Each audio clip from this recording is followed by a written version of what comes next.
Howdy, gamers! Woo! The Two Maesters are back, baby. And we're here on Pick Up the Might's Game On podcasting segment, where we talk about everything games related, from all the dirty talk about the games industry to all the wonders of the game industry. Isn't that right, Josh? That is 100% correct. Like, you could just look at recent history with Cyberpunk and then Battlefield. EA related at all. You could just literally bring out, like, just on a point of games. I saw, like, the trailer to, like, the new FIFA, because, you know, FIFA and EA split up. It's now called EA FC. Oh. And yeah, it looks awful. Like, I think fans, they released it on Instagram and YouTube, and like fans just through the comments are like, this looks awful, this looks like a mobile game, so are you actually going to make changes to the game? So it's like, you've left FIFA now, you said they've been charging you too much. The money that you're saving, are you going to use it to make the game better? And I think that's what the main thing about fans are looking for. Well, yeah, that's definitely one to pick at. I mean, we're probably going to be talking about EA a lot, because they also have they did initially own the Total War game series, which, FYI audience, we're talking about the Total War game series today. That's right, you strategy nerds, get out there. Let's talk crap about EA. Woo! But yeah, they do have an awful track record. And I've got to say, Battlefield 2042, wow, that was a mega flop. I played it twice when I bought it from like launch day. I pre-ordered and everything, which is, you know, against the advice days, never pre-order. And yeah, it was garbage. I've heard a lot of people, they say they've fixed it now. Yeah, it's somewhat a better game. But let's not delve into that. We've got plenty of tangents to come up about history. So let's just give a rough overview of the Total War game series. So Total War is a series of strategy games developed by British developer Creative Assembly for PCs. They combine turn-based strategy and resource management with real-time tactical control of battles. Rather uniquely for real-time strategy games, flanking maneuvers and formations factor heavily into gameplay, which is very realistic in these mega battles. And so I'm a massive nerd of the Total War series. Before I go off on a tangent, which Total War games have you played? Funnily enough, I've played all apart from two. So like the original, which was the Shogun Total War, which came out like in the 2000s. And then also potentially this is a weird one that real fans of Creative Assembly will know, is the Spartan Total War game, which was on console. Was one, really? Yeah, they made it like a Spartan Total War game, which was on console. And it was just like following, like, it was kind of like a God of War, but trying to make it more historic type game. Yeah. Right. But I just don't know how it... So I remember playing strategy games on consoles, like I think Battle. No, but the thing is, it was like a single player, like God of War trying to be like Spartan game. Like, you play as a single Spartan and you follow like a storyline. As having a whole army. Yeah. Okay, that's definitely from the early days. It was. I think it might in 2006. I think 2006. I don't know. I actually couldn't see that on my list, because for what I've got here is I can see first Shogun, as you say, came out in the year 2000, and then it's followed by Medieval Total War in 2002, Rome Total War in 2004, Medieval 2 Total War in 2006, and yada yada yada. The list goes on. But I mean, that was probably because Sega are now the primary publishers for the Total War series, whilst Creative Assembly is the actual video game developer. At some point before Sega, it was EA who were leading on the Total War sort of publishing side of things, so perhaps that's why it's crap. I've just checked, like, Spartan Total War came out in 2005, and it was just like, I think it was like Sega had recently bought it and were like, Total War could also be used to make like a single player action game. And I think Creative Assembly were like, we don't really think so, but Sega were like, let's do it. And then because it didn't do so well, it did terribly, they were like, you know what, let's just go back to Total War.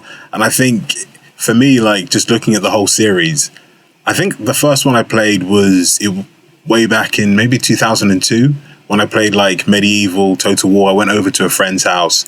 We just played like Age of Empires 2. He was like, "Oh, I've got this new game which is set in the medieval period as well. Do you want to play it?" And I was like, "All right then." And I ended up playing and actually really enjoying it. Oh, it's such a no life again. I've never played the original Shogun, the original Medieval, or the original Rome. My journey started on Medieval 2 Total War.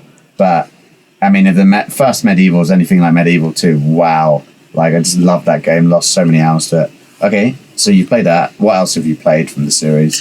I played Rome. I played the expansions with Alexander. Nice. I played the expansion concerning like the fall of Rome.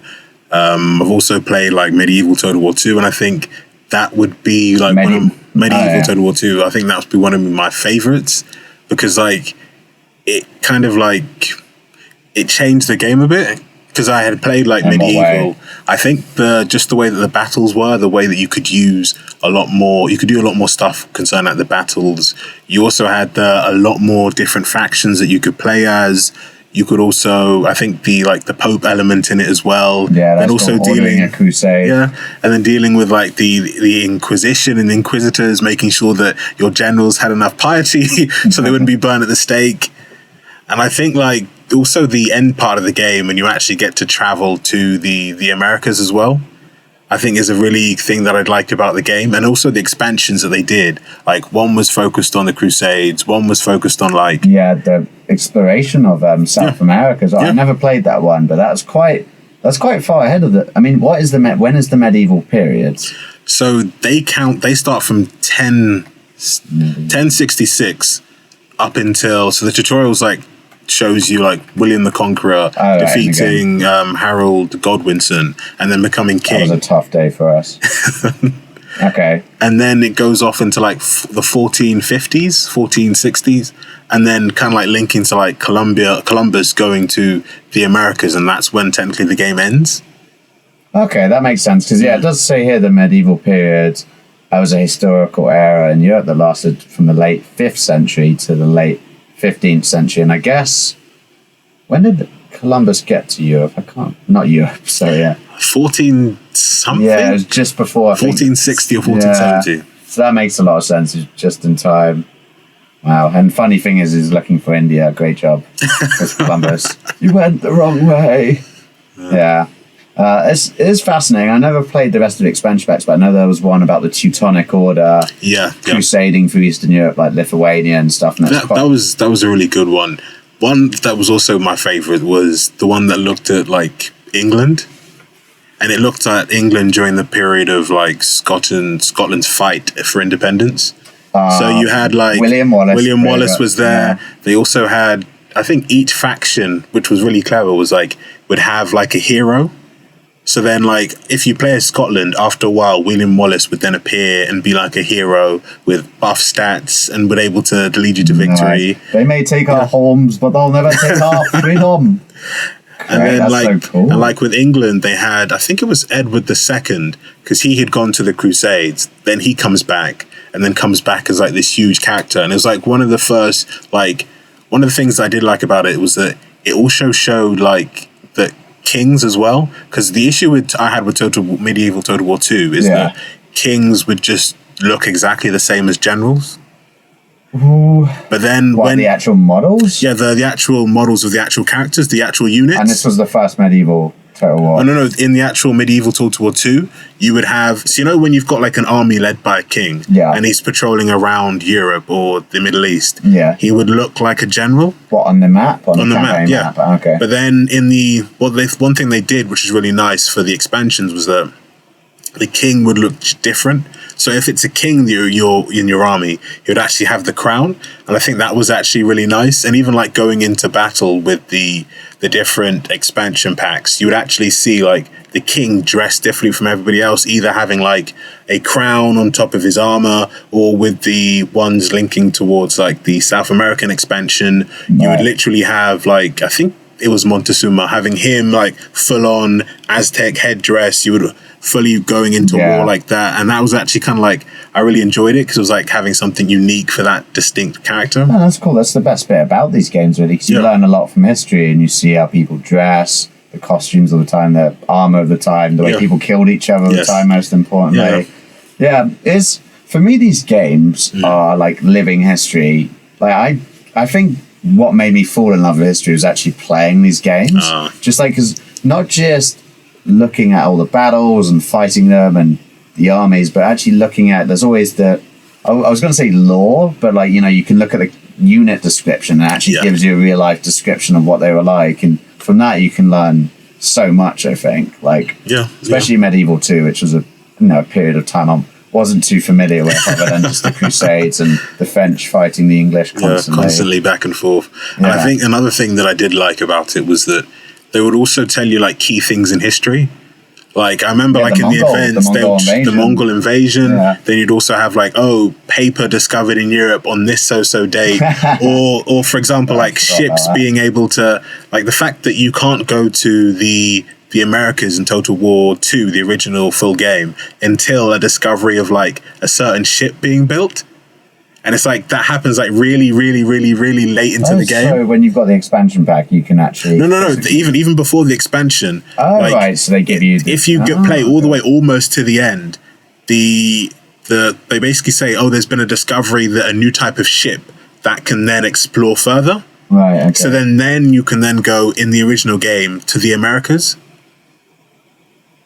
Oh, that's and I think good. it was like a big like Easter egg, because with Total War games, no one really plays until like the very, very, very end. Either people like achieve the end game before the very, very end, or they have so many different game files they keep on restarting because they're like, you know what, I should have done this better, and keep restarting the game like myself. Oh, that's so true, dude. Like literally, it either gets way too easy and you kind of you just know you're eventually going to win. You like get bored, so you just start getting up the difficulty. And then it's too hard that you eventually get to a point where you're getting crushed and like, okay, this isn't fun anymore. I'm getting depressed by my gaming. Yeah. Same with like Sid Meier's Civilizations as well. Like same thing happens there. It's difficult as well because you only play online with other people. I'm not just talking about Sid Meier's, but also like Civilizations, but also in Total War, because recently you can play multiplayer campaign, which is awesome. Love it. But that requires a lot of time and input. It does. And if you're playing with your mate and you're clearly doing worse than them and you're just like,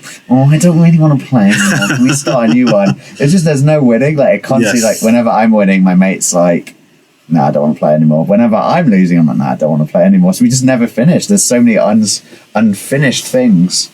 Maybe one day we can just sit down in a podcast room and just finish all that needs to be unfinished, you know? Yeah. And I think weirdly, I've found like hotels, like gaming hotels. Like my friend showed me this like arcade hotel in hotels. It's called an arcade hotel in Amsterdam, which is basically a gaming hotel. So they have lots of games consoles? Yeah. Oh, wow. And I think one of the things that you can also do there is like either book a space for like video game competitions, or potentially if friends just want to like sit down for like a whole day to then play video games online with each other, which I think is a very clever idea. Yeah, that's really because like instead of like trying to get everyone online at the same time, you can literally go to, let's say, a hotel, stay there, play the games you actually want to enjoy, and you're all in the same room together. Yeah, I mean, I have two thoughts about that. First one's a bit negative in that, like, why would you travel to another country just to sit on like a video game? True. But then my second thought makes up for that, because I guess it's, you can play video games with anyone around the world, but you're never actually going to see them in person. But I think a lot of people have made like such long-term friends just from playing over video games that they've never actually met in person. But this would be a really good way to actually meet them in person, but then also like share your hobby. You can just sit in a room and have like a LAN party. Yeah, definitely. Much. Like my eldest brother, he loved playing was it this Star Trek game on your phone called Starfleet something. And like after a while, he and just all the people he'd been playing with on it all just met up for a drink. It's like he's still friends with them and stuff. I'm like, that's sweet. And who says video games are antisocial? Yes, and don't bring people together. They're actually really sociable. It's just there's not a lot of like physical body seeing, but hey, welcome to the 21st century, post-COVID society. Okay, so, gone up to Medieval 2 Total War. What about... Well, we haven't spoken about Rome Total War. I feel like Rome Total War... I never actually played it, but is that not the one of the, if not the most iconic game in the Total War series? I think for me, because I played it late, so I didn't really. So what happened for me is that I played like medieval Total War, the original one, in like 2002. But then I kind of like went off strategy games, was focusing more like on like sports games, FIFA. So then when I then came back to it, like in 2006, it was like, that Rome had like reached its pinnacle. It's like as in fandom. What, as in the game or the actual empire itself? No, the game. So then like I was like I only really got into the game like watching like my friends talk about it as well. And I think it was like the early days of like people sharing videos online as well. So people were like, this game was really good. They really enjoyed it. So I ended up playing it. I really enjoyed it. And then realizing that that Medieval 2 was also coming down the line as well. So that then to fill the itch of wanting to play Medieval Total War 2, I would then play Rome just in preparation. It's very shameful of you, man. You should never buy video games when there's a new one coming out soon, or you buy two at once. You just never give one enough love, you know. But fair enough. See, I love Medieval 2 Total War. I didn't really, to be honest, didn't play Rome Total War or the first one, but just that for me, as such like nostalgia for me, I remember sitting in my like I used to share a bunk bed with my brother. I'd be playing Medieval 2 Total War on a computer, and he'd just be watching me. Like, he'd never want to play, but he'd just enjoy watching. About the same campaign, with my brother, Yeah, something about the campaign menu, and then hearing, like, when you click on a unit, it says, like, a little speech line, and even though it's just, like, endlessly repetitive, it's quite addictive, you know, and just repeating them. I just love it. And, you know, the history element's so addictive, especially for the medieval period. Like, I was playing as France quite a lot. I don't know why. I just kept playing as the same faction over and over again. That's how I learn. I have to do the same thing over and over again. And then once I'm really bored of that faction on the hardest difficulty, I move on. But yeah, I would have preferred to be English because them longbows, damn.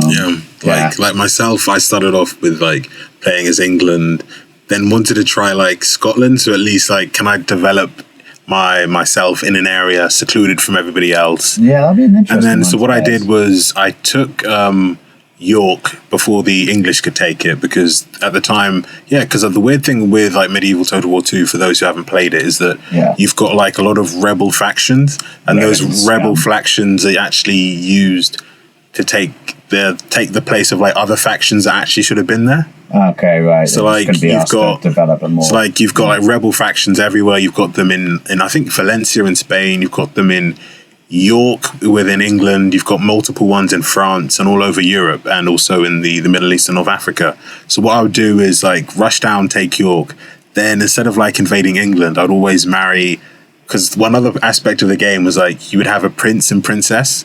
So I would always marry my prince when I was playing in Scotland to the daughter of the King of England. So at least that's a form of alliance. I won't be stabbed in the back then, and then marry the. But you didn't try and conquer England in its entirety. You just allied with them. For me, for some reason, I was like, why don't I just do the opposite of what happened to Scotland and go to Denmark instead and Norway and take bits of Denmark? So I literally high ground. So I went, and then I took over Ireland before the British got there, because that was like a rebel faction, and then would then go out to Denmark and take bits of Denmark, and then work my way down to the Holy Roman Empire. It's like revenge on all the Vikings. Really. That was just well, I mean, if it's the medieval era started from the 5th century, that actually is sandwiched in between the Viking period. I find that very strange because I associate the medieval era like Christianity in Western Europe, and like if it starts in 5th century, the time of like Viking destiny or whatever you'd call it started maybe like 8th, 9th, 10th century roughly.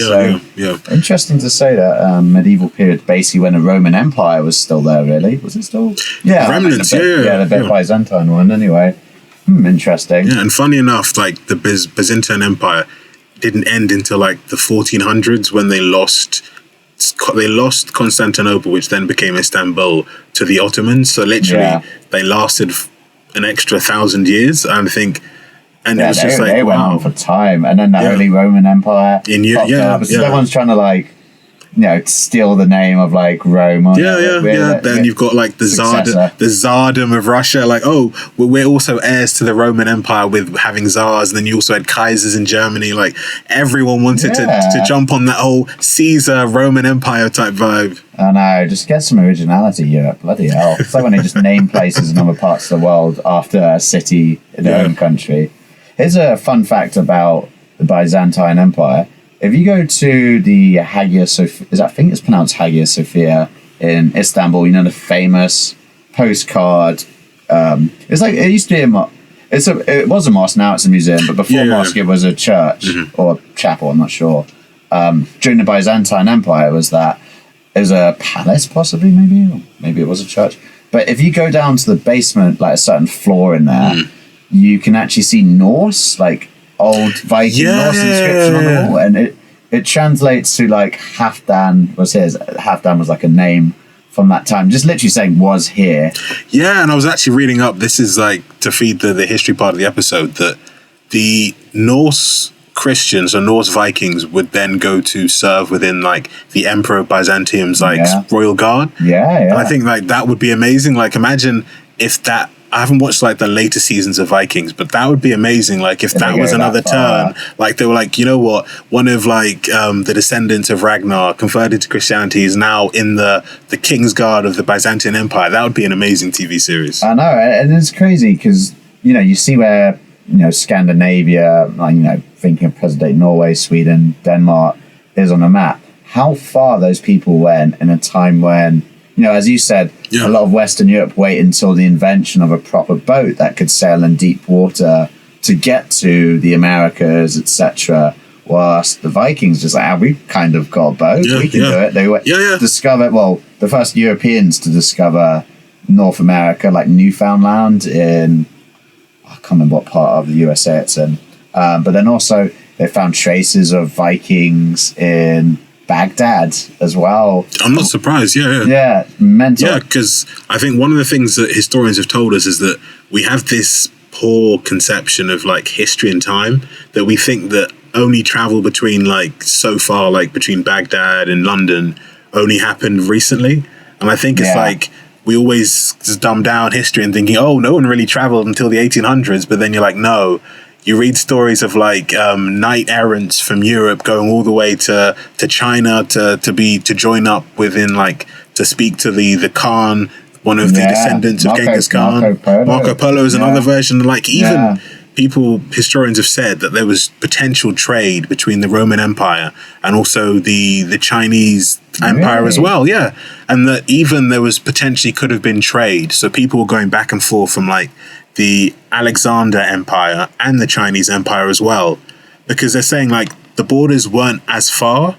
And I think one of the key things they also said is that people would travel a lot, and if you're a trader, you would move back and forth constantly. Silk Road operational in the medieval? It must have been operational in medieval. So I was reading a book about Vikings, and they do find in a lot of Viking burials Chinese silk, and a lot of the historians say there's no doubt that Vikings did not go to China. So it was trade. I don't know. Yeah, trade. It must have been trade. Yeah. But it would be funny if I bet there's one Viking that made it to China. I bet. It just wouldn't surprise me. But I think that's the funny thing. Like, if you think about history, we always think like, these group of people would have never gone there. But there's probably one rogue person who's like, you know what? Why didn't I go to China?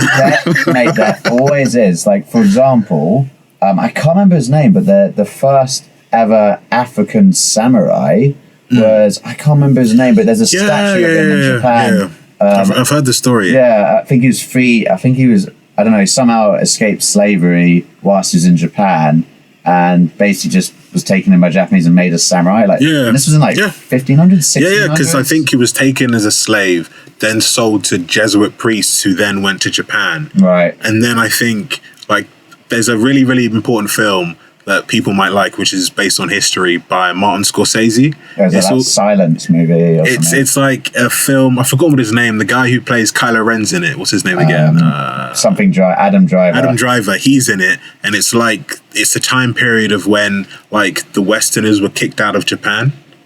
The Meiji was it Meiji Restoration? I think so. But it was like... We're going to spoil our chat about Shogun 2, but go on, continue. So then basically what happens is that they kick all the Europeans out of like mainland Japan. And it was like, so that man, so the person who was a slave of the Jesuits was like, well, I can't really go anywhere because like he's now been brought over by Jesuit priests. So then I think how the hell would he get back to East Africa from Japan? And like, so then he was like, you know what, I might as well just join up with some of the, and I think he did. He was a samurai and fought one of the daimyo. I think it was Yazuke, I believe so. Yeah, Yazuke, if I'm pronouncing that right. What a crazy story, honestly. This is what I mean. I bet there was a Viking in China, because there's always some person who somehow managed to travel that far, and you're like, this is so random and unbelievable. Anyway, before we spoil the rest of our talk about total history with the associated with Total War games, let's move through the list. So we talk about Medieval 2 Total War. Empire Total War. Now, this was a big one. I think this was a very big release. That was 2009, whilst Medieval 2 was 2006. Now, Empire Total War, I remember playing that, and I think I put maybe 250 hours in on Steam. I played that so much. And just the expansion of the map, I think, is what's so cool about, because you're quite used to a European setting, apart from the first Shogun game. The past, 3 or 4 games had been a European setting. But being able to push that further to North America, to India... I can't remember the expansion packs. The expansion packs. I think they only did one, and it was Warpath, which focused on like you playing as the different like Native American tribes, and it was focused on like the American Revolution. Right. I think that was the only one. There might have been another one, but that's the one that I played. Yeah, I can remember that one roughly, actually. Yeah. Yeah, and I think with Empire, I think that's when like Total War became like a household name. Because I remember, like, when Empire was coming out, like, I saw it, like, in the metro, like, an advert in the paper. I saw adverts on television. I was like, wow, they're really going for all the stops for, like, Empire. And you can understand why. Because, like, apart from, like, the other games had kind of been, like, Medieval had been, like, a remake and going back to something they'd done before. And also, they used the same engine for, like, Rome Total War for Empire Total War. They just had updated it. But for Empire Total War, they were doing like a brand new engine and like a brand new time period, which is closer to closer to like modern history as well. Bringing in so many different factions, as you said, many different parts of the world. You could go from like London all the way down to India, Sri Lanka. You could also go out to the Americas, North, Central, and parts of South America as well. And it was like you also could go to like colonies as well. So, like, you could go out to, like, East and West Africa, and then you could go there to then... to be pirates. You could block off, like, sea lanes there, or go there to then trade as well. Yeah, because there were certain areas, because you had those 3 main areas on the map, Europe, India, and North America, the Caribbean, North, Southern America. But there were journey points in between, so you could go and trade on the Ivory Coast. But I don't think you could... At least when I was playing it, you couldn't like build anything there. It's literally have your boats. But you could actually do some piratey stuff, which was so cool. And one thing that was quite revolutionary about this is they brought sea battles. Because before that, it was just auto-resolving in previous games. And I remember in bad playthroughs, whether in Rome it was a bit or Medieval, where like you're going somewhere, you then get attacked, and unfortunately, you've got your king and his 2 sons on a ship, and it's like, oh shit, oh no. And literally they sink, and then you're like, now I have no one left. Yeah, that's true. Or like, say if you're moving your king just by himself, just to like send him somewhere else in like, I don't know, France or to your army, and then just an enemy rebel army or something. It just comes out of nowhere. Just your king's bodyguard versus like a full army. yes. Can I run him away? No, let him escape. Let him escape. But I think that's one of the nicer things that also the Empire brought in, which was a really nice innovation, was that you didn't have to send a diplomat to somebody. You could just open up the diplomatic menu and then just click on like who you want to talk to. Because I remember the annoying part was like, okay, then I'm about to launch a crusade. Jerusalem. Egypt owns Jerusalem, but we've kind of had some good relationship over the years. But I don't want to get excommunicated by the Pope, so let me quickly agree to go to the Crusades and then try and like apologize to Egypt, but unfortunately like the diplomat didn't get there in time, so then Egypt were like fully furious. You know how they have the messages like, oh, your relationship with said country is now abysmal. It then became abysmal, and then them constantly attacking me. But then I think the real nice thing about Empire, real life, like actually how the Crusades went on. And I think like with Empire, being able to like select a faction and actually talk to them without actually having to send a diplomat to actually speak to each individual faction was really nice. Yeah, I guess so. I mean, I never played a medieval 2. I couldn't remember the whole diplomat thing.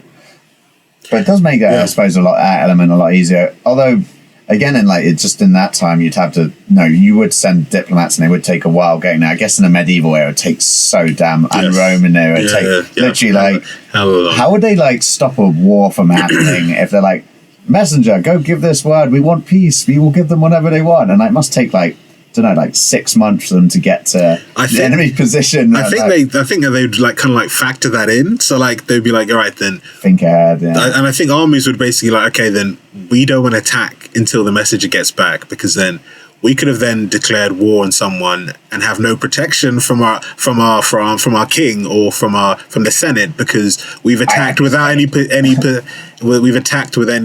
Senate approval. So literally, we're an army by ourselves.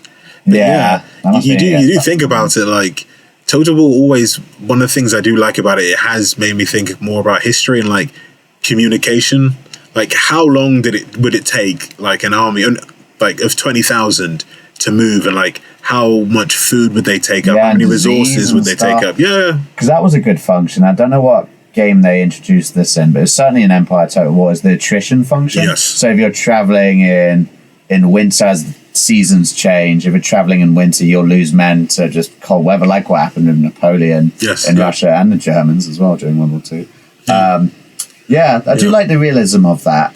Just one last thing they implemented in Empire, which was good, is that in Rome in medieval Total War 2, scientific advancements would happen based on population size of your settlement, right, rather than just research. So then with Empire, it's based on research, having the different schools of thought. So for the British, I think they had Cambridge was the university for thought and thinking, and Oxford was more chapel based on you having a Protestant priest where you could then send over to someone else to then cause trouble in France, because France was Catholic at the time.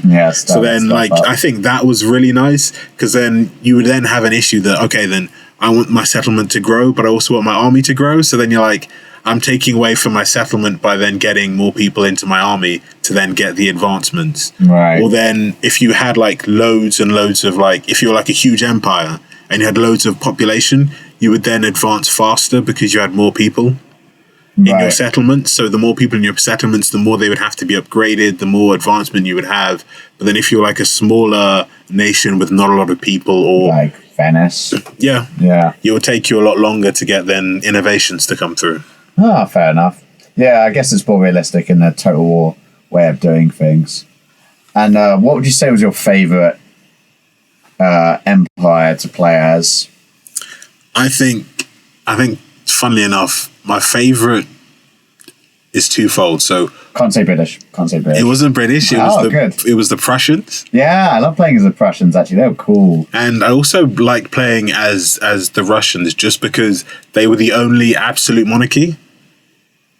So then literally... because I guess we were a constitutional monarchy. Yeah, so then you would also have to then deal with ministers, deal with this within the actual Total War setting. But then if you wanted an actual absolute monarchy, you would have Russia. And I think the reason I picked it was because it was also close to India. So I was thinking that... Great game.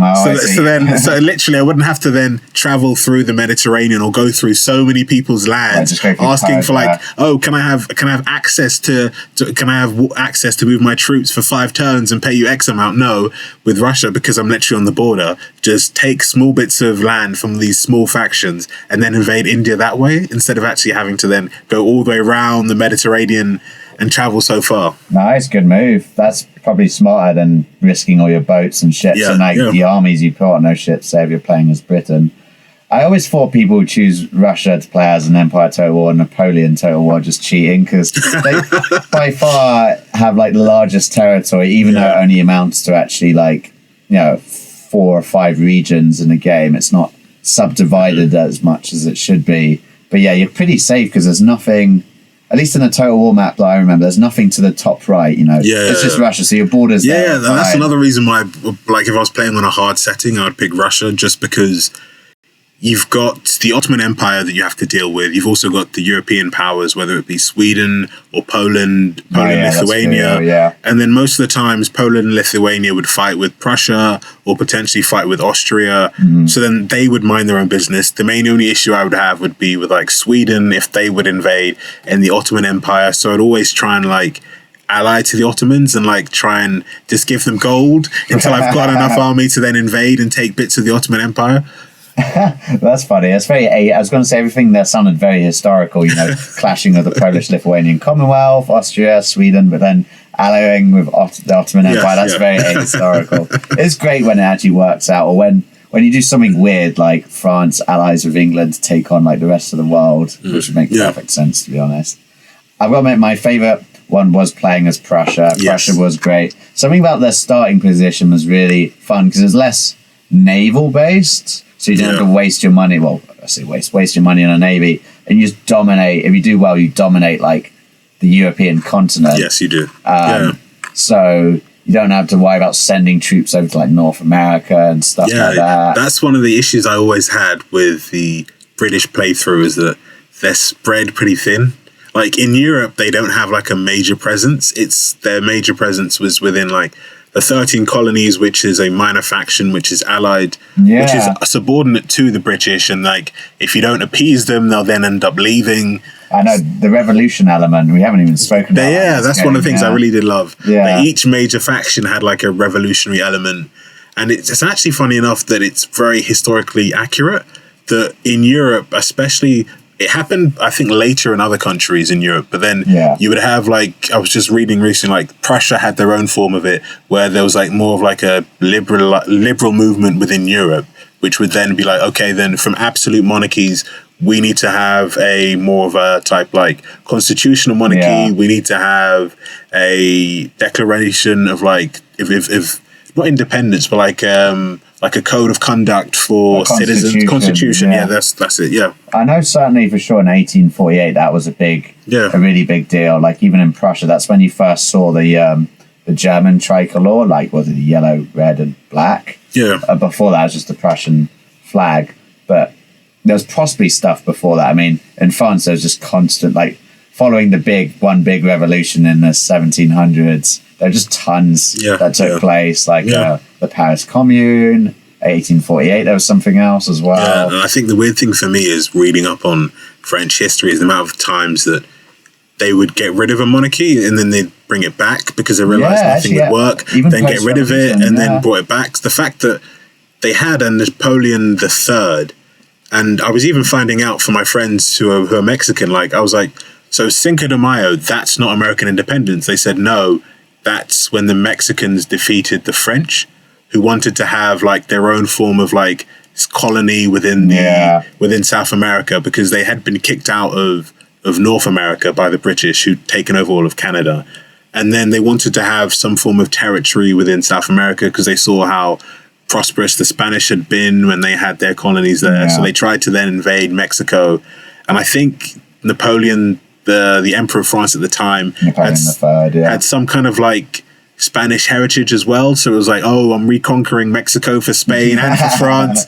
And then he got his ass kicked and sent him packing. And I think, funny enough, that was part of the reason why they also got rid of their monarchy for this third time, because they literally went to Mexico, ended up getting their asses whipped, and they were like, do we really need a monarchy anymore? Yeah, exactly. It's kind of like the proof is in the pudding. If each monarchy you've had somehow led to these disasters, then you probably get rid of them.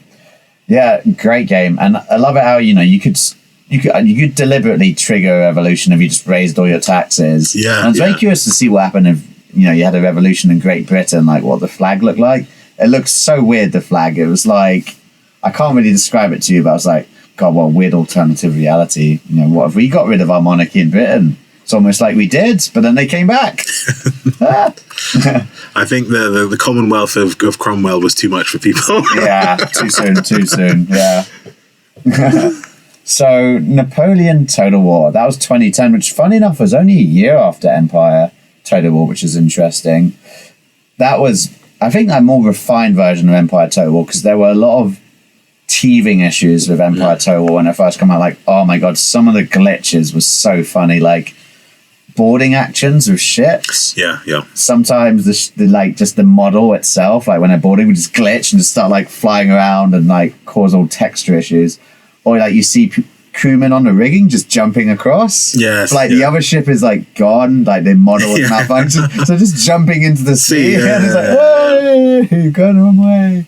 Yeah. But Napoleon Total War, much more refined. Like, wow. Loved it. Like, I think I've spent maybe more time on that than Empire Total War, maybe a little less, like almost about 250 hours. Shameful, isn't it? And that was only in Europe. That's a smaller map. Well, bigger in that they've zoomed in more, but I guess smaller in parts of Egypt as well. Just campaigns true, there as well. But North Africa as well.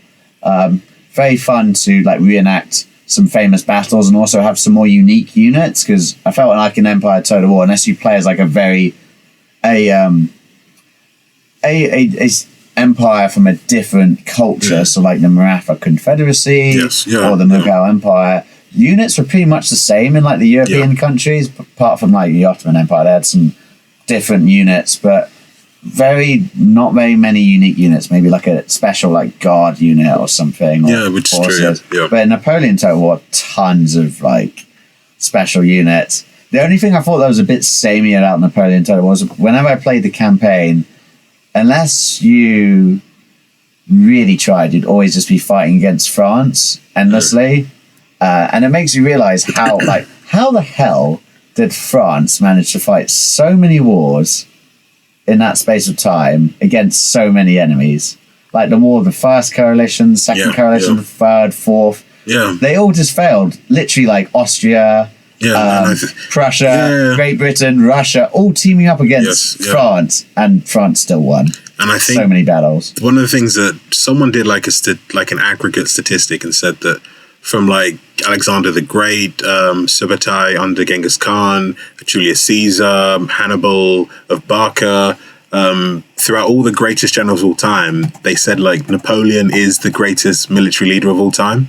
Really? Because they basically based it on statistics on like how good was his opponent. Like Julius Caesar and Alexander the Great had technically the best military of the time, whether they had like the Macedonians with their phalanx and their shields, or the Roman Empire. They were in Europe and in the known world, they had the strongest units ever. But then the generals that they went up against weren't on the same par as them. They were basically saying like how high above Julius Caesar was. Like the only times that Julius Caesar actually faced people who were as competent as he was, I think they said the only time was when he was fighting against Pompey Magnus. And like him fighting Pompey was the only time that he actually fought someone an equal of equal like knowledge and also like military knowledge. But they were saying like Napoleon fought against people, the British, who had technically the best navy at the time. Yeah. The Prussians and other German-speaking nations who had the best military specifically at the time as well. And you had like military colleges that pumped out like admirals and generals and military leaders who were of his ilk. And they've even got like you've got like Horatio Nelson. You've also got the Duke of Wellington as well, who were also like generals on par. But still, the fact that he was able to defeat nations who had larger forces than he did. Yeah, and it's not like he never lost a battle as well. Yeah. I'm trying to look online who's won the most battles in history. It's a bit hard to find actually, because also it's like, can you really you can't really turn them and make them fight against each other because it's technology. And I think the weird thing is like even like Napoleon fought out in like the West Indies as well. That was the big surprise to me, that the actual war of with Haiti? No, with the British, like, because you know how the British still had colonies there, and so did the French. Yeah. And like the fact that the war to fight Napoleon wasn't just in Europe, it went in, I think it might have even gone, as it went to like North Africa, it also went to the West Indies as well. And I just thinking of like this guy wasn't like a special person. Like, he was a Corsican refugee who moved to France, was an artillery officer who became emperor. Like literally, he was from Italian. And I think they looked down on him for being Corsican and also being a refugee. And I'm thinking, how in God's name did a person who was frowned upon, who was seen as like kind of like a pariah, become like the most powerful person in Europe? Mental health is really important to us at Pick Up the Mic, and we love to share resources that can support your mental health. And that's why we are so glad to have today's sponsor. Thank you to BetterHelp for sponsoring this video. BetterHelp is the world's largest therapy service, and it's 100% online. With BetterHelp, you can tap into a network of over 30,000 licensed and experienced therapists who can help you with a wide range of issues. To get you started, you just answer a few questions about your needs and preferences in therapy. That way, BetterHelp can match you with the right therapist from their network.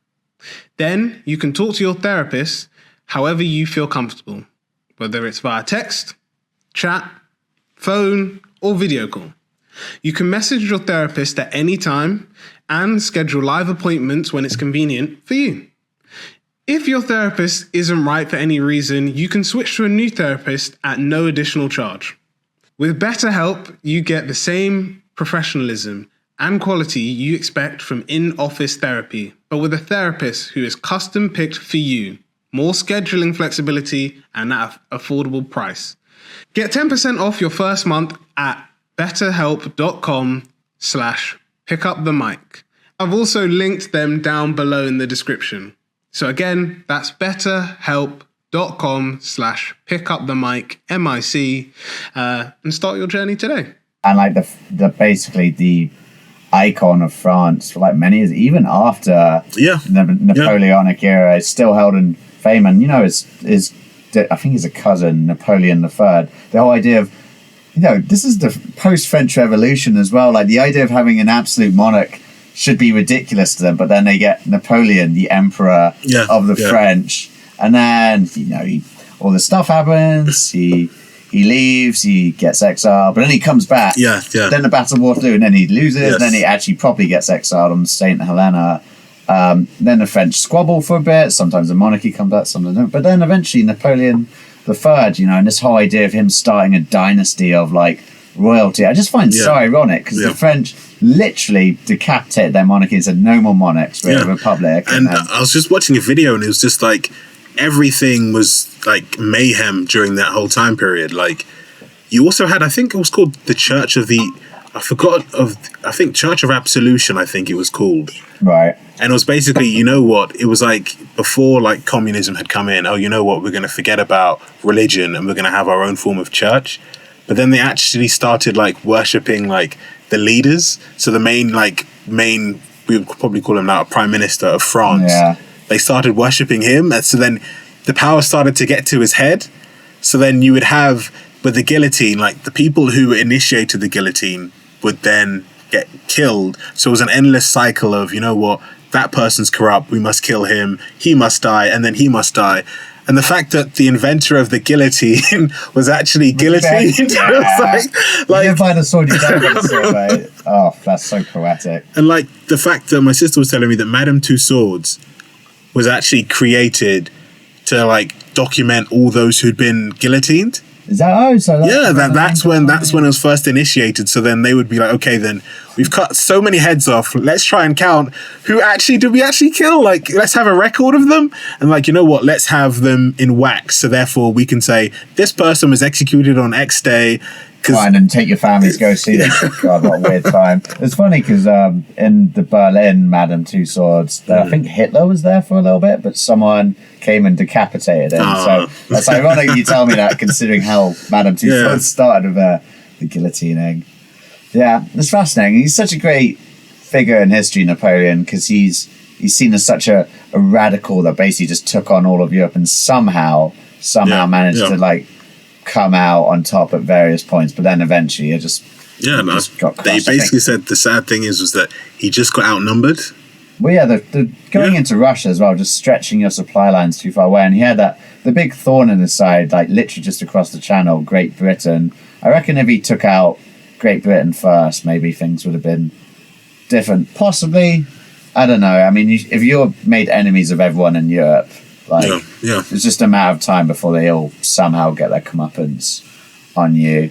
But yeah, it's just so I was looking up, what generals won the most battles in history. It's still too hard to say. It just does, because some battles, especially like knowing some generals existed in like the Dark Ages, where it's just really hard to and like count things. It says Napoleon Bonaparte, Duke Wellington, which is interesting of the time, Khalid ibn al-Walid. I don't know who that is, but that might be someone from a different era.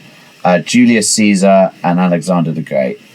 But they say it's worth noting that it's hard to count up how many victories, and also this is popular memory as well. Like there's probably various figures who've done coming. I think they've said like there's probably like Hittites and Egyptian generals who have like, especially the fact that how vast their empires were, that they would have had like huge generals. Hashtag, but you're just plug in the new the new Total War Pharoah that's coming out. No, I will talk about that folks. And I think they were saying like how much history was lost like in the first Dark Age, which was like the Bronze Age collapse, which was the first official like Dark Age that we've had in like history that historians have like notified.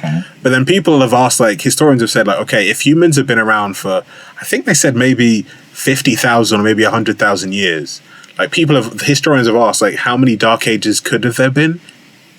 That because like we can see like the Bronze Age collapse because we see like evidence of it. We know about the Dark Ages in Europe when the Roman Empire fell. But that's why we only call them Dark Ages, because we can't really, it's really hard to determine historical records from them. It's also like kind of like potentially the people who took over from those people who were there then kind of had like a primitive form of technology. Like the Romans, I was watching a video, they said that some of the stuff that came out in the 1800s hadn't been known, whether it was like in making buildings or agriculture or medicine since the Romans. Because like the Vandals, the Visigoths, the Saxons, the Vikings, what were the other tribes? The Huns.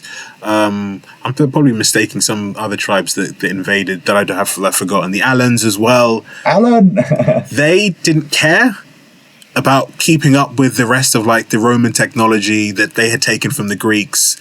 They didn't care about it at all. So then things started to then waste away. Like, for example, the waterways, the water system, the aqueducts, they didn't care about that. They were like, that's the Roman stuff. We're not Romans. So like a lot of stuff then became forgotten. Yeah.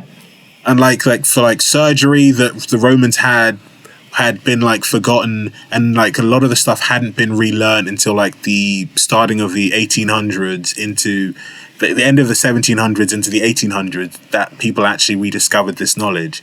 But so what would you say, basically, excluding various eras of Dark Ages, would you say essentially it was a Dark Age from the fall of Rome all the way up to the 1800s? Or maybe 1700s? The historians say up until the Renaissance. Because the Renaissance was when because you look at the Roman sculptures, right? And then you look at like the tapestries that the Normans did, and you're like, really? Has art really gone down? It's gone like that much? Yeah. Like even if you look at like as 1200s or 1300s like paintings, you're like, they can't be compared to any of the Roman sculptures. And like that's when the Renaissance kicked in, and like you had like Leonardo da Vinci, the stuff that he drew, and like many others during the Renaissance. The reason they call it Renaissance is that it's like going back to like a lot of like the Roman types of art and Greek types of art. Exactly. There's no school like the old school. Which is true.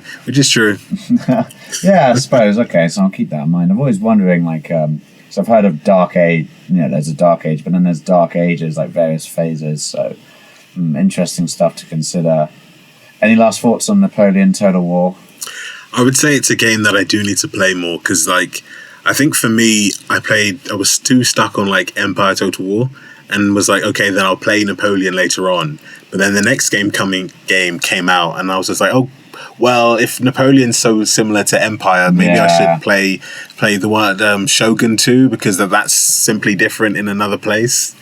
I've been waiting for this for a long time. Yeah, I mean, Total War, it's weird because Empire Total War was 2009. Napoleon Total War was 2010. Yeah.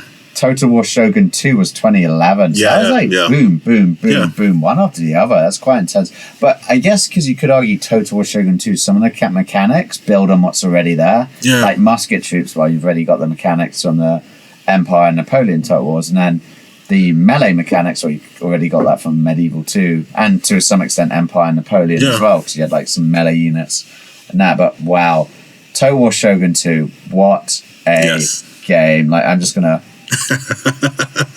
It deserves an applause. It does deserve an applause. I think I played maybe 350 hours on Total War Shogun 2. Like I loved that game so much. Like literally, you know, because for me, you know, seeing movies like The Last Samurai, you know, it helps bring this sort of romanticism with, you know, the ways of old versus the modern industrial world that is grey and honourless, you know? That you see, you know, a sword fight has potentially more honour in it than literally a gunfight where you just quickly bust a cap in someone's ass and then they're dead.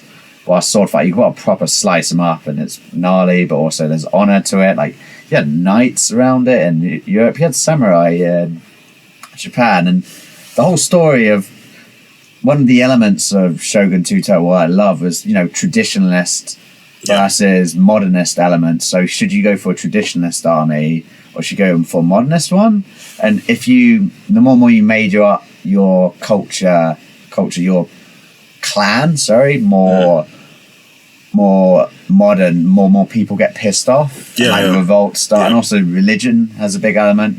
I'm trying not to think of the Fall of the Samurai one too much because that's one I played the most of, but just even a normal Total War Shogun 2, because you had like Europeans coming in bringing muskets, so you could actually go for quite a modern army in it, but you'd have to deal with a lot of revolts from people, and you'd be judged by other clans for that. Oh, so cool. One of my favorite games. And like just the soundtrack as well, very, very on point. Like there's one song that plays when you've done a victory that, so good. We haven't even spoke about this. The soundtrack to the previous Total War games as well, amazing. Like, that's one thing I always have to say. They always come up with very, very good soundtracks. Very good to amazing, Yeah, especially, like, you know, when there's a victory or something, like just afterwards, you like, this is the number of units you killed, blah, blah, blah. I'm just hearing you like, And even like the cutscenes as well that we didn't talk about, like when you send someone to assassinate somebody or if you send someone to discredit someone and then they have that cutscene. Like, I really enjoyed that because then you would have, like, whether it's like medieval Total War 2 when you try and assassinate someone, you then watch real time, did the assassination work out well or did it not? And I think that's kind of like made it like a lot better experience than for you to be like, okay, he didn't do a good job, that's it. But actually they'd actually show him trying to assassinate the character, or if they're trying to spy, or if someone's trying to, for example, claim that someone's a heretic and they're spreading heresy, that you send out your priest to take out this heretic. Do you actually see it in real time? Yeah, it's cool, those little cutscene videos. It adds like another element to it. Eventually I just skip them all.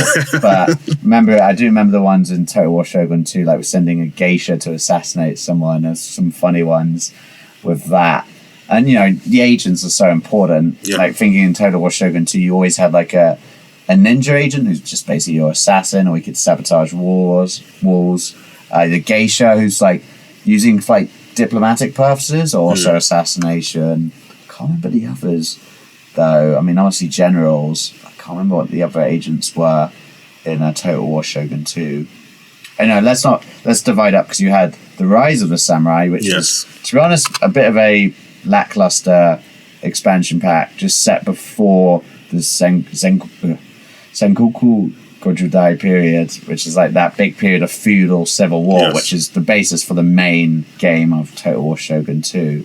But yeah, I didn't really think much of the Rise of the Samurai. Did you play that one? I've got it on Steam, but I've not played it. I do need to play it. But yeah, to your point, I really did like the Fall of the Samurai more. Because like the history elements of it. Because I remember reading up that times that when Japan was modernizing, that samurais got really pissed off. And there was an actual point where samurais were fighting against the actual Emperor of Japan. Yeah, like in the movie, The Last Samurai. And they actually, because of like, samurais were more higher cost to upkeep because they were basically knights. So basically, they could then use their name to be like, oh, you should pay me X amount of the currency in Japan because I'm your knight sworn to you. And like I can then take a portion of land and basically say that because I'm your samurai, you then need to do this, this, and this to appease me. Because many times in history, like samurais have bonded together to either to kill their shogun or to kill even the emperor himself as well. So I think the emperor was like, you know what? These people are tricky, annoying, expensive, as well, and armed. So you know what? Maybe having like a military where I can actually just. And also, they took so long to train as well. Like, to be a full-on samurai, it would take years. But I think the person was saying just to train a peasant to shoot straight is a lot quicker than a lot quicker than for an actual training of a samurai. Yeah, it's more convenient, isn't it? Using the musket and gunpowder and firearms. And I guess that's why, that eventually happened with Japan. Because we said this earlier, there was a period of time where they kicked all Westerners out, which is...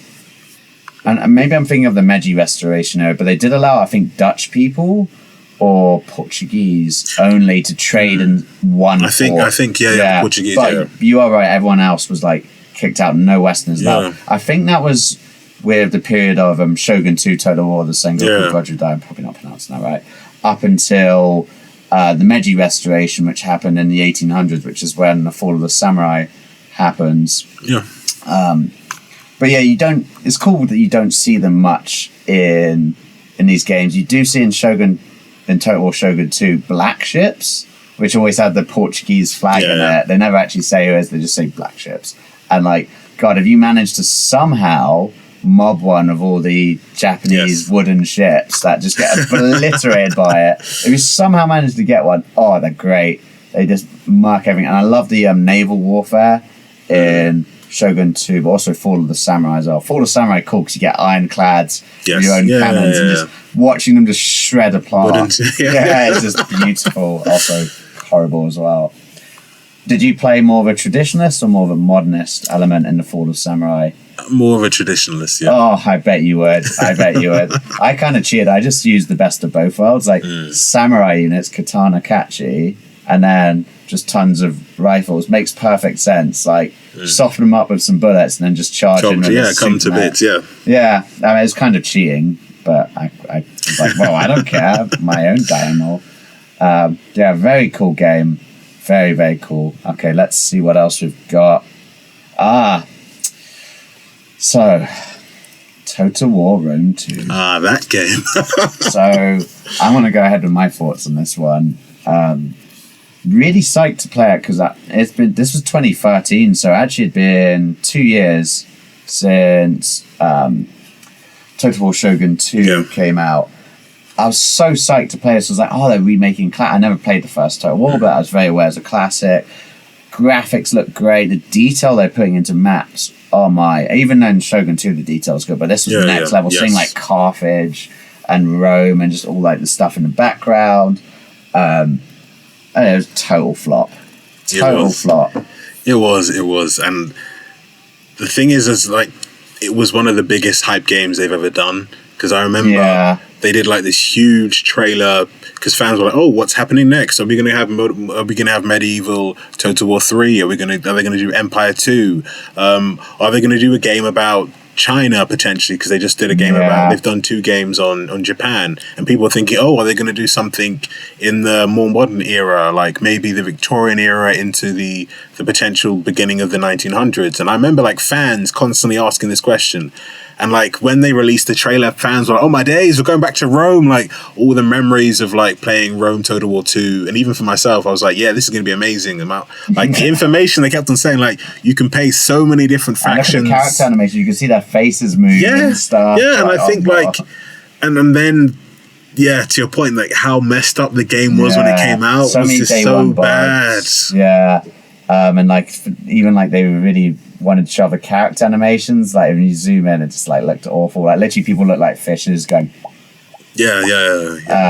I think it was very ambitious, and I think this is where we've spoken about this before. These big budget games that they know a lot of funding goes into they have to pay these investors back, and hence why they have these arbitrary release dates where the game's just not ready. You have all these day one glitches like with Cyberpunk, etc. I'm pretty sure that's what happened with Rome 2 Total War, and God, that was actually very heartbreaking. I didn't really play it that much, and I think they've fixed it now, like as with everything, they patched it up, but I just never gone back. And plus day one DLC, god damn it, I think EA didn't have their hands on it at this time, but that's a very EA move to do. Yeah, and I think I think Sega took over like maybe 2006 or 2005, and it was just like, 2005. Let's get this skin pack, let's get this culture pack for this, and you're like, wait a second, so wait, if I want to pay as like full on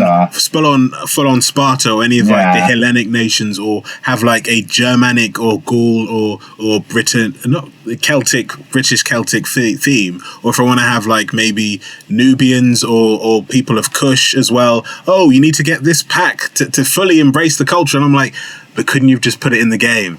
Because when you buy it, it's like I think it was like less than a 5 megabyte download file. So literally, it's in the game. All that needs to be done is like a script to change and say, implement this, this, and this. And you're like, why do I have to pay £5 just to get something that really should be in the game? I know, and then on top of it, the game you do this, but you can't fix the game before it starts. Yeah. And also, especially this, because Sparta I literally paid straight away. I caved in. I was like, I've got to play a Sparta. But I was very, very ticked off about that. I think one of the things that they just don't really get for me is they can't seem to get the politics of Rome. They've in both games, they're able to get the troops, get in the artillery, the auxiliaries that Rome's had, but the politics is really hard to get, because I know they have the politics system where you've got different factions within Rome. They had it also in Rome Total War. I think it was the Brutii, Scipii, and the Julii in the original one. And in the the second game, it was the Julii were there, but I forgot what the other two are. I think the Julii, and another one. And there's also the other minor factions, but it's there is less of the political element of the Senate, especially in later periods in Rome, where literally you would have civil wars constantly. You would have what was the civil war before Julius Caesar? What was his name again? Sulla had a civil war where he declared himself dictator. I was they could have brought stuff like that into the game and worked on the politics side of it. But then my friend was like, but then it's Total War, not politics. And I was but I'm the element of the political factions in Rome, they were armed political factions, because one of the key things they said with the Roman army was that later and later on during the Roman Republic, the soldiers were more loyal to their generals, because the generals decided their pay. Than the actual Senate. And I that type of thing, if that was implemented, if they could work that into a game, that'd be amazing. Potentially you get to a stage that if you play as the Senate, that a large portion of the troops say, you know what, our general has been helping us and we've been making loads of money with our general fighting. We pick him over you, which kind of happened with Julius Caesar. Correct me if I'm wrong, but I haven't played it, but just from a friend who played it, Total War Three Kingdoms, set in China. That's a bit closer to that. Generals, you really got work for their loyalty, and there's a lot of realism to it. And they will backstab you if you ignore them. I'm just a bit worried about time, so let's skip through some of these. So Total War Attila came out sort of as an expansion pack to that. I think it's actually Attila was a separate game. So you know how you had Empire and then you had Napoleon. So you had Rome and then Attila, and I think Attila saved the day for them, because Attila fixed many of the issues that happened in Rome Total War 2, and I think they then used the engine for Attila to then do the next game that we're looking at, which was Total Warhammer. Yeah, boy. And they realized that, okay, then we have got a system that works with Attila. And therefore, we can use, for example, with Attila and the Huns invading into the Attila game, we can use that for like chaos in the Total War game. So I think that's one of the things that they realized. Yeah, and I think they realized that we can actually get this engine working. No, okay, good. So they finally refined it really. Yeah. So I guess if it was a new engine they used for Rome 2, there's always some teething issues. So yeah, Total War Attila was 2015. 2016 was Total War Warhammer. Yes. Ooh, when I saw they announced that, I was like, yes. I was also thinking they're probably running out of historical eras because I think once you get to like modern firearms, it's a bit hard to do a strategy game about that with line battles if it's just like pew, pew. Yeah. It doesn't really work. It kind of loses some of the there's more I don't know what you call it, classical traditional elements of warfare. Yeah. So Warhammer was a good choice because, you magic, gunpowder, bows and arrows, lizards, chaos. So cool. Me being a big Warhammer nerd, I was just like, give the people what they want, and they want Total Warhammer. So that was 2016. Then 2017, we had Total Warhammer 2. I'd just like to point out, that's a bit of a personal thing, but between Rome 2 Total War and Warhammer 2 Total War, I had a very bad computer, so I couldn't play any of these games. I never played Warhammer 1, I never played the Total War Attila, although I was pretty done with Total War series after Rome 2. God. But then in 2020, I did actually buy a gaming laptop. I was like, enough is enough. I want to play Total War. I also got it for other reasons, wasn't just for Total War, but yeah, I've been using it a lot for Total War. And yeah, I got Total War Warhammer 2 in the middle of lockdown. And I also got a flatmate to get it as well. And we spent so long playing the campaign together. We also did that with Shogun as well. But great game. I think Total War Warhammer 2 was a high point.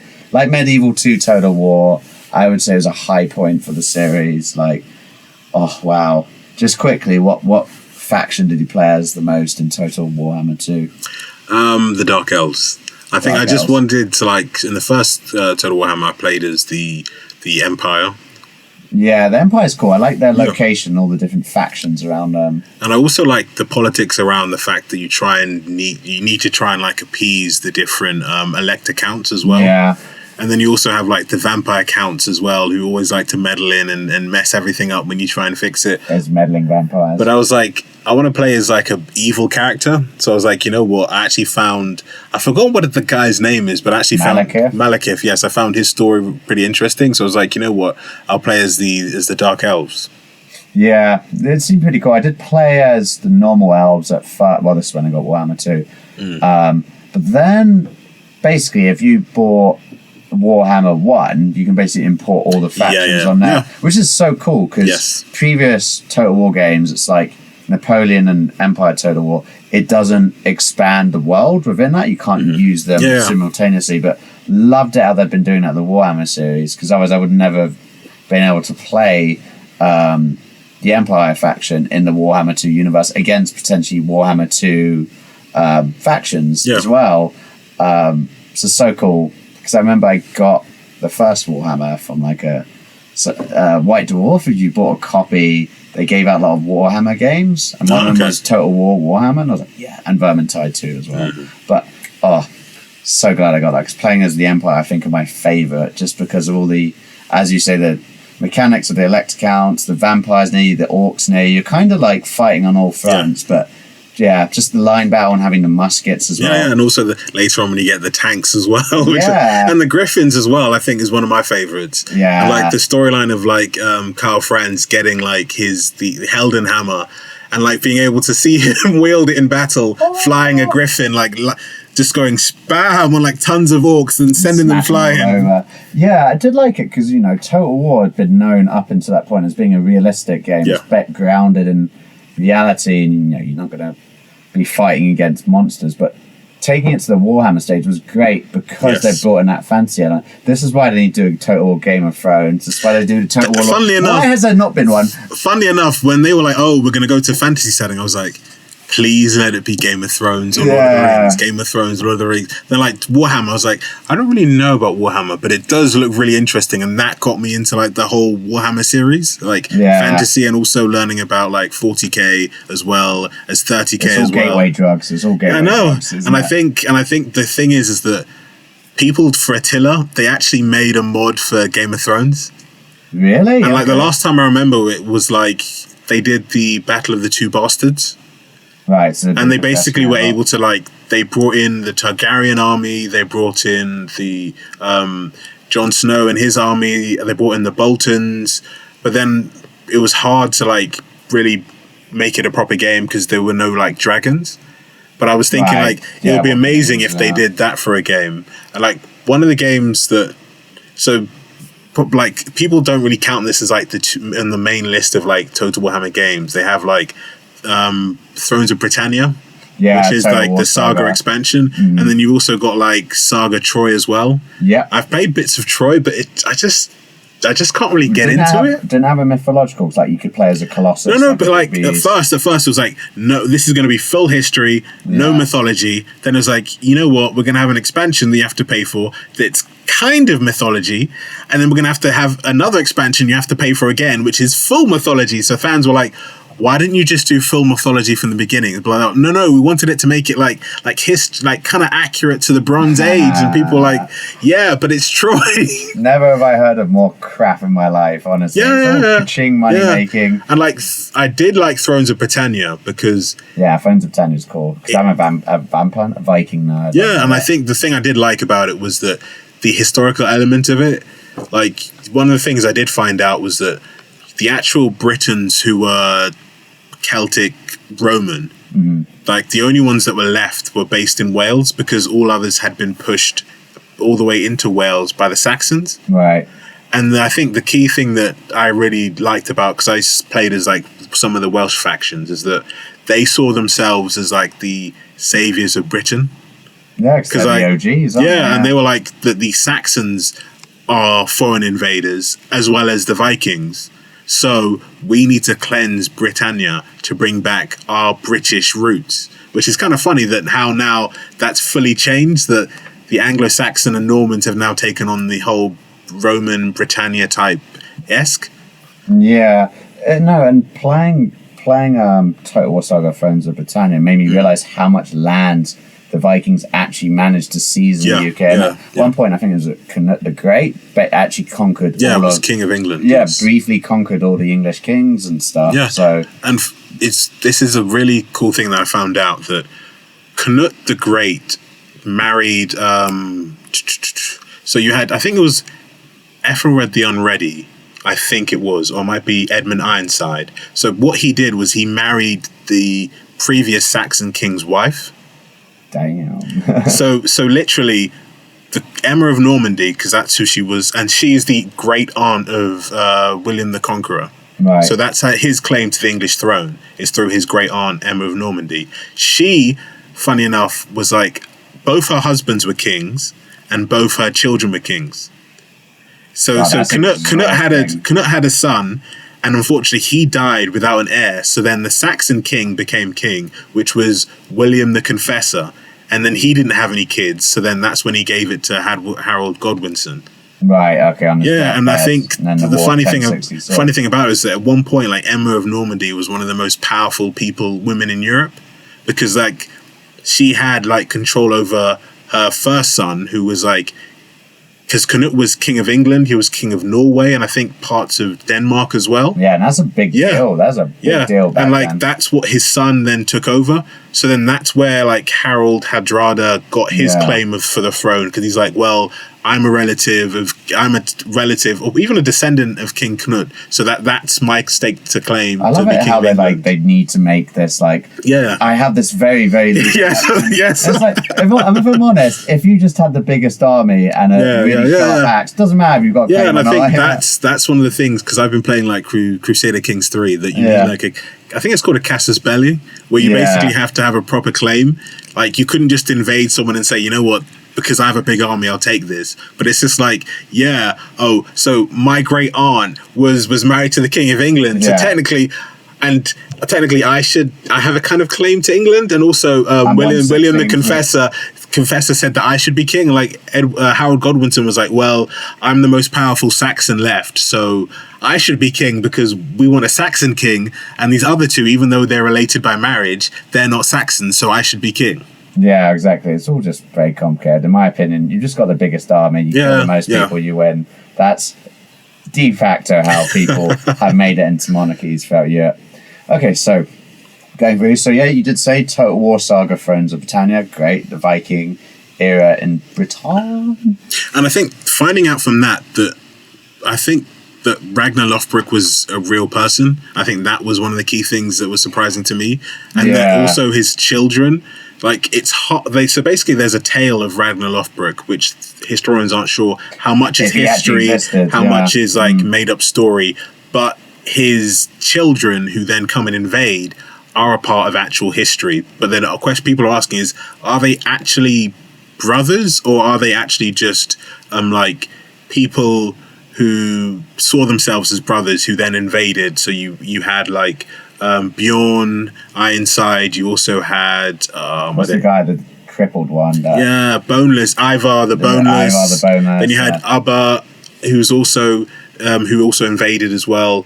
So yeah, the finding out that all of those were actually historical characters, I think, was one of the things that really shocked me and I enjoyed about Thrones of Britannia. I guess so. I think a big part of Viking history is it's difficult because it comes from the invaded, the people that are being pillaged. So usually it's quite negative perceptions of Vikings, talking about them as savages, when it's quite nasty. They go around pillaging, invading, but they also had like quite an interesting society back. We need to do an episode on Vikings, by the way. Yeah, the TV series. Combine Vikings and The Last Kingdom, because I think that's one of the things I really wish they'd done was like a crossover, because literally they almost technically cross over. You've got Arthur in Vikings, and you've also got Alfred in Vikings, and you also have Alfred in The Last Kingdom as well. Ubers, unless that's a common name. One of Ragnar Lothbrok's songs is in. In Last Kingdom. But yeah, that's just the thing. And Vikings didn't record their history; it was all very oral and like runes, so it's very hard to actually discover whether Ragnar Lothbrok was a person or not. But anyway, moving swiftly on because we just love Vikings. So then in 2019, you had Total War 3 Kingdoms, which took it to China, which actually had an interesting element that you could play it as the realistic element in which generals would tussle against each other, and if you recruited troops, it'd take a while to bring them up to full strength. And very realistic. Or you could play more romance, that's what they call it. With like the generals basically are like bosses, like that can't die. Like in Warhammer 2 Total War, like literally they could take on whole units, kind of like those Chinese movies, like Red Cliff. Sick that movie. Was an amazing movie. God, I was on the edge of my seat. And actually, Red Cliff is basically the summation of the Three Kingdoms. Oh, really? Yeah. So what happens is that, also just in the interest of time, I'll quickly slow it down. So then you had all the different warring factions. Yeah. They then broke down into three main factions, and those are the three main factions in the film Red Cliff. Oh, really? Yeah. Okay. Right, I did not know that. I need to educate myself on Chinese history, because they're a big part, mate. They invented the fork. Yes. They invented fireworks, stuff way before Western Europe, like crazy stuff. And then 2020, you had Total War Saga Troy, which we've already spoken about. A lot of cash money made from microtransactions and that. Then 2022, we had Total War Warhammer 3. Yes. Woo! It's so good. My gaming laptop crashes most times when I play it. Actually, I lie. It's some reason it's been doing that recently, but I'm looking into it. But it's pretty decent. I like it. Again, I like it how it includes everything. Warhammer 2 armies, Warhammer 1 armies. They're all brought in on the map, so you can just play with them together. I love playing as Grand Cathay. Yes, with that great wall. I love it how they've brought in... Because I don't know much about Warhammer Fantasy. I didn't know the idea of Cathay and Kislev. But you can very clearly see the influence. Kislev's based on Russia. Yes. And then Cathay's based on Imperial China. And the fact that the Great Wall separates Cathay from Chaos. Yeah, from Chaos. I find that such a great. And funnily enough, like the wall was kind of like brought in to stop like Mongolian invaders as well. So maybe that's the implement that the Mongolians are seen as chaos. Well, yeah, I guess which so. eventually do take over China, invade Europe as well. Just like the forces of chaos in Total War. And then, of course, at the end of it, we've got, well, it's not out yet, but planned to come out at some point this year. I think October is coming out, either October or September, yeah. Total War Pharoah, which is taking us way back, brand new era. Very cool. I'll be very excited to play that. My computer can handle that. Just quickly, what is your favourite Total War game out of all the ones we've listed? All the games. I'd have to say Total Warhammer 2.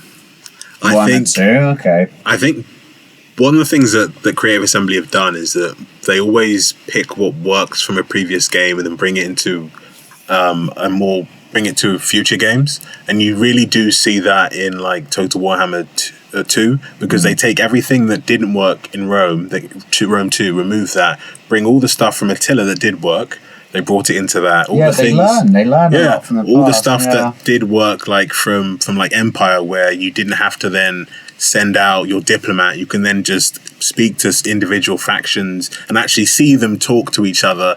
And I think also one of the things that I did like is that how much each of the factions you actually felt like they were them. Like at times in like Attila or Rome, or in like Rome 2 or medieval Total War 2, you would have someone like talking and it's like, oh no, this is just an English person putting on an accent to sound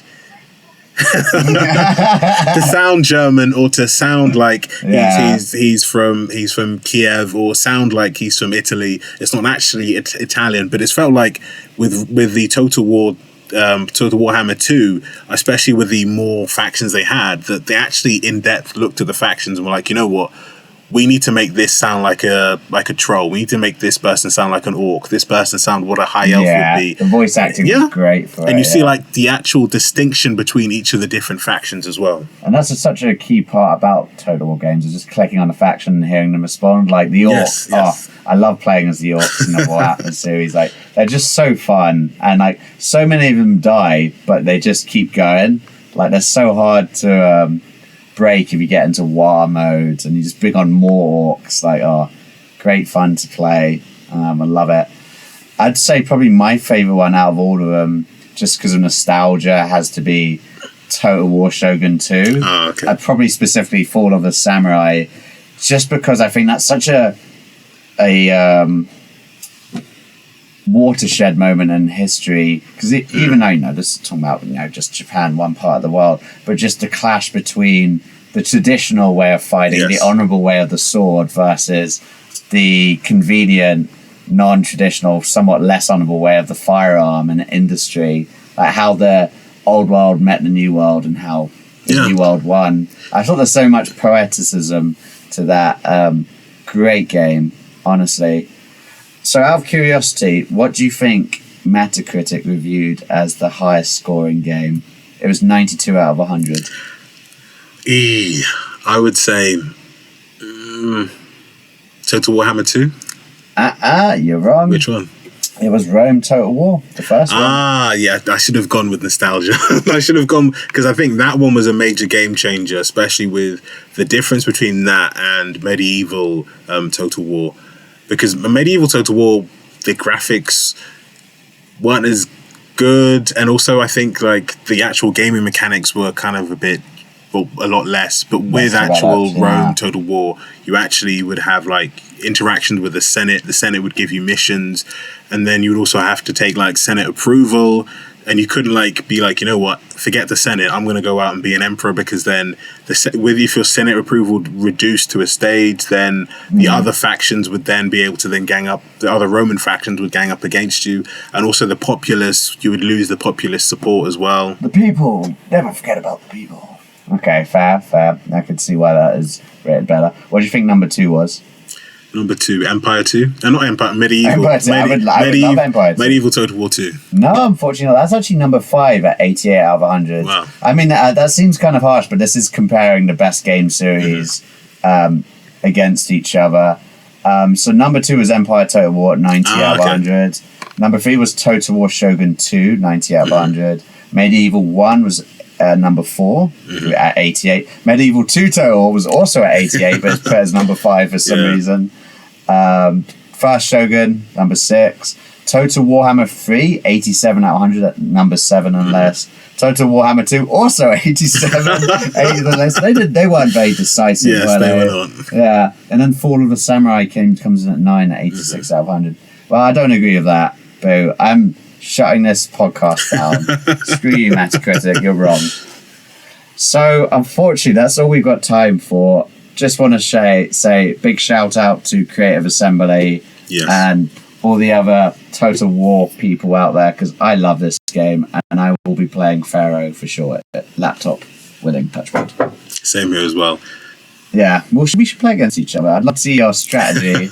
I feel like I always play against the computer, because after a while you work out all the issues of it and you can just like flank it easily. Like, it's not that intelligent, but if you're playing against a proper person, like it brings like a whole new complexity to it. Yeah, exactly. I don't like playing against intelligent things. It's too hard. So, and a big thank you to our audience. That's all we've got time for today. You've been listening to the Two Maesters hosting the Game On segment. Hell yeah, get your game on for Pick Up the Mic. Now, isn't that many dimensions? But that's who we are. We are part of the Pick Up the Mic network, hosted by our overlord, Jeffrey. And a big thank you to him for all he does for us every day behind the scenes and being the figurehead of the Pick Up the Mic organization. If you love our videos, my dear audience, please click the notification button or leave a comment down below and I can get back to you with some sarcastic comment on my own.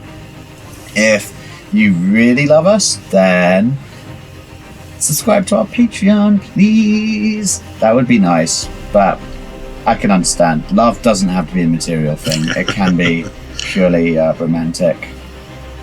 And yeah, keep on being you. Look forward to hearing from you soon. You'll be hearing some more Game On podcasts from us. And maybe one day we'll delve into history for sure. Definitely, yes. That's all. Have fun, folks. Bye-bye. See you guys.